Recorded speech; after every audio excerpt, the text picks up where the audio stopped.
ಕರ್ನಾಟಕ ರಾಜ್ಯ ಭೋವಿ ಸಂಘದ ವತಿಯಿಂದ ರಾಜ್ಯಮಟ್ಟದ ಪ್ರತಿಭಾನ್ವಿತ ವಿದ್ಯಾರ್ಥಿಗಳಿಗೆ ಪ್ರತಿಭಾ ಪುರಸ್ಕಾರ ಹಾಗೂ ಪುಸ್ತಕ ಲೋಕಾರ್ಪಣೆ ಸಮಾರಂಭವನ್ನು ಮಾಜಿ ಮುಖ್ಯಮಂತ್ರಿ ಎಂ ವೀರಪ್ಪ ಮೊಯ್ಲಿ ಬೆಂಗಳೂರಿನಲ್ಲಿ ಇಂದು ಉದ್ಘಾಟಿಸಿದರು.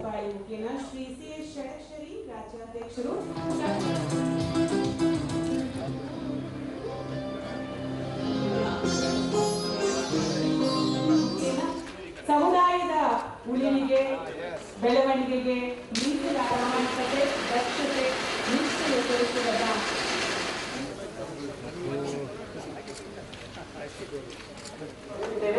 ಕಾರ್ಯಕ್ರಮ ಮತ್ತಷ್ಟು ಬಾಕಿ ಇದೆ. ದಯಮಾಡಿ ಮೇಡಮ್ ಪ್ಲೀಸ್.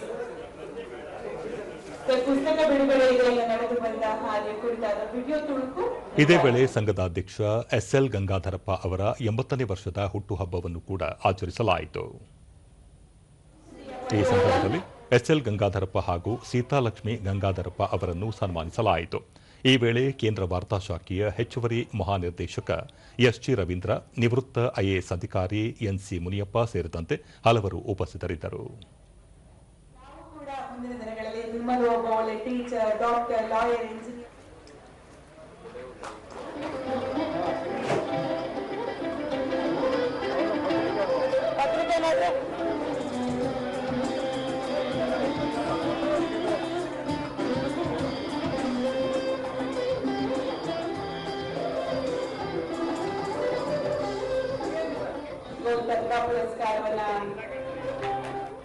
ಸಮಾರಂಭದಲ್ಲಿ ಡಾಕ್ಟರ್ ಚೌಡಯ್ಯ ರಚಿಸಿರುವ ಕೃತಿಗಳಾದ ಎಸ್ಎಲ್ ಗಂಗಾಧರಪ್ಪ ಇಟ್ಟ ಹೆಜ್ಜೆ ದಿಟ್ಟ ನಿಲುವು, ಈ ನೆಲದ ಗುಣ ಹಾಗೂ ಪ್ರವಾಸ ಕಥನ ಸೇರಿದಂತೆ ಹಲವು ಪುಸ್ತಕಗಳನ್ನು ಬಿಡುಗಡೆ ಮಾಡಲಾಯಿತು.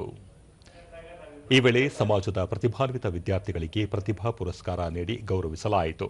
ಕಾರ್ಯಕ್ರಮದಲ್ಲಿ ರಾಜ್ಯ ಸರ್ಕಾರಿ ನೌಕರರ ಸಂಘದ ಅಧ್ಯಕ್ಷ ಎಸ್ ಷಡಕ್ಷರಿ, ರಾಜ್ಯ ಭೋವಿ ಸಂಘದ ಪ್ರಧಾನ ಕಾರ್ಯದರ್ಶಿ ಹಾಗೂ ಸಾಹಿತಿ ಡಾಕ್ಟರ್ ಟಿಜಿ ಚೌಡಯ್ಯ, ಕರ್ನಾಟಕ ಲೋಕಸೇವಾ ಆಯೋಗದ ಸದಸ್ಯ ಪ್ರೊಫೆಸರ್ ವಿ ದೇವಪ್ಪ, ಕನ್ನಡ ಸಾಹಿತ್ಯ ಅಕಾಡೆಮಿ ಅಧ್ಯಕ್ಷ ಪ್ರೊಫೆಸರ್ ಎಲ್ಎನ್ ಮುಕುಂದರಾಜು, ಮಹಾರಾಣಿ ಕ್ಲಸ್ಟರ್ ವಿಶ್ವವಿದ್ಯಾಲಯದ ಕನ್ನಡ ಅಧ್ಯಯನ ಕೇಂದ್ರದ ನಿರ್ದೇಶಕ ಡಾಕ್ಟರ್ ಕೆವೈ ನಾರಾಯಣಸ್ವಾಮಿ, ಜ್ಞಾನಭಾರತಿ ಬೆಂಗಳೂರು ವಿಶ್ವವಿದ್ಯಾನಿಲಯ ಕನ್ನಡ ಅಧ್ಯಯನ ಕೇಂದ್ರದ ನಿರ್ದೇಶಕ ಡಾಕ್ಟರ್ ಡಾಮಿನಿಕ್ ಸೇರಿದಂತೆ ರಾಜ್ಯ ಭೋವಿ ಸಂಘದ ಪದಾಧಿಕಾರಿಗಳು ಈ ಸಂದರ್ಭದಲ್ಲಿ ಹಾಜರಿದ್ದರು. ಬಳಿಕ ಎಂ ವೀರಪ್ಪ ಮೊಯ್ಲಿ, ಸಮುದ್ರದ ಆಳದಷ್ಟು ಜ್ಞಾನ ಪಡೆಯುವ ಮೂಲಕ ದೇಶ ಮತ್ತು ಸಮಾಜದ ಅಭಿವೃದ್ಧಿಗೆ ಯುವ ಸಮುದಾಯ ಮುಂದಾಗಬೇಕಿದೆ. ಈ ಮೂಲಕ ಸಣ್ಣ ಸಣ್ಣ ಸಮುದಾಯಗಳು ಶಿಕ್ಷಿತರಾಗಿ ಮುಖ್ಯವಾಹಿನಿಗೆ ಬರಬೇಕಾಗಿದೆ. ಆಗ ಮಾತ್ರ ದೇಶ ನಿರ್ಮಾಣ ಸಾಧ್ಯವಾಗಲಿದೆ. ಹಿಂದುಳಿದ ಸಮುದಾಯಗಳನ್ನು ಕಡೆಗಣಿಸಿ ಮುಂದುವರಿಯುವುದು ಅಸಾಧ್ಯ ಎಂದು ಹೇಳಿದರು. ತಾವು ಮುಖ್ಯಮಂತ್ರಿಯಾಗಿದ್ದ ಅವಧಿಯಲ್ಲಿ ದೇಶದಲ್ಲಿ ಮೊದಲ ಬಾರಿಗೆ ಸಾಮಾನ್ಯ ಪ್ರವೇಶ ಪರೀಕ್ಷೆ ಸಿಇಟಿ ವ್ಯವಸ್ಥೆಯನ್ನು ಜಾರಿಗೆ ತರಲಾಯಿತು. ಆಗ ವಿವಿಧ ಸಮುದಾಯದ ಸ್ವಾಮೀಜಿಗಳು ಸೇರಿದಂತೆ ಶಿಕ್ಷಣ ಸಂಸ್ಥೆಗಳ ಪ್ರಮುಖರು ಅಡ್ಡಿಪಡಿಸಿದ್ದರು. ವಿರೋಧದ ನಡುವೆಯೂ ಸಿಇಟಿ ವ್ಯವಸ್ಥೆಯನ್ನು ಜಾರಿ ಮಾಡುವ ಮೂಲಕ ಲಕ್ಷಾಂತರ ಬಡ ವಿದ್ಯಾರ್ಥಿಗಳು ವೈದ್ಯರು ಮತ್ತು ಎಂಜಿನಿಯರ್ ಆಗುವ ಕನಸು ನನಸು ಮಾಡಿರುವ ಸಾರ್ಥಕತೆ ತಮಗಿದೆ ಎಂದು ಹೇಳಿದರು. ಎಸ್ಎಲ್ ಗಂಗಾಧರಪ್ಪ, ಯಾವುದೇ ಸಮಾಜದ ಸಂಘಗಳು ವಿದ್ಯಾರ್ಥಿಗಳಿಗೆ ನೀಡದಿರುವಷ್ಟು ಪ್ರತಿಭಾ ಪುರಸ್ಕಾರದ ಮೊತ್ತವನ್ನು ಈ ಸಂಘದ ವತಿಯಿಂದ ನೀಡಲಾಗುತ್ತಿದೆ. ರಾಜ್ಯದ ಎಲ್ಲಾ ಜಿಲ್ಲೆಗಳ ಸಮಾಜದ ಪ್ರತಿಭಾನ್ವಿತ ವಿದ್ಯಾರ್ಥಿಗಳಿಗೆ ಗೌರವ ನೀಡಲಾಗುತ್ತಿದೆ.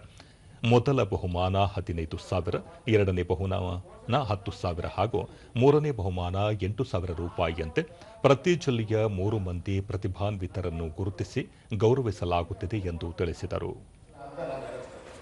ಮೊದಲನೇ ಬಹುಮಾನ 15,000, ಎರಡನೇ ಬಹುಮಾನ 10,000, ಮೂರನೇ ಬಹುಮಾನ 8,000.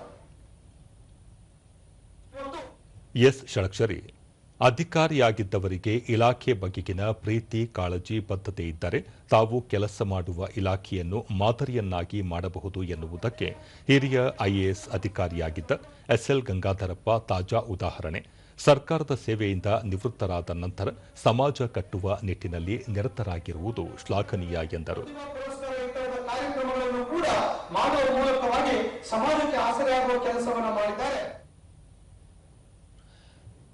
ಡಾಕ್ಟರ್ ಟಿಜಿ ಚೌಡಯ್ಯ, ಮೈಸೂರು ಪ್ರಾಂತ್ಯದಲ್ಲಿದ್ದ ಭೋವಿ ಸಮಾಜಕ್ಕೆ ಮೀಸಲಾತಿ ದೊರೆಯುತ್ತಿತ್ತು. ಆದರೆ ಮುಂಬೈ ಕರ್ನಾಟಕ, ಹೈದರಾಬಾದ್ ಕರ್ನಾಟಕ ಭಾಗದಲ್ಲಿ ಇದ್ದ ಸಮಾಜದ ಜನರಿಗೆ ಮೀಸಲಾತಿ ದೊರೆಯುತ್ತಿರಲಿಲ್ಲ.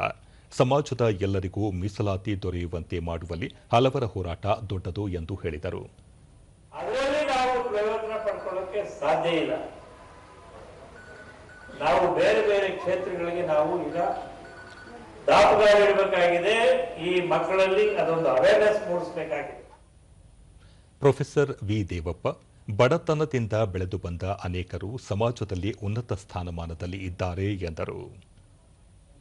ನಾನು 99.5% ಅಂತ ಹೇಳಿದ್ರೆ it is really wonderful. Hour people are very excellent people.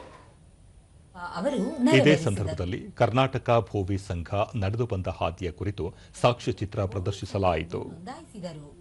1958ರಲ್ಲಿ ಹುಬ್ಬಳ್ಳಿಯಲ್ಲಿ ಶ್ರೀ ಸಿದ್ದರಾಮೇಶ್ವರ ಉಚಿತ ಪ್ರಸಾದ ನಿಲಯ ಪ್ರಾರಂಭವಾಯಿತು.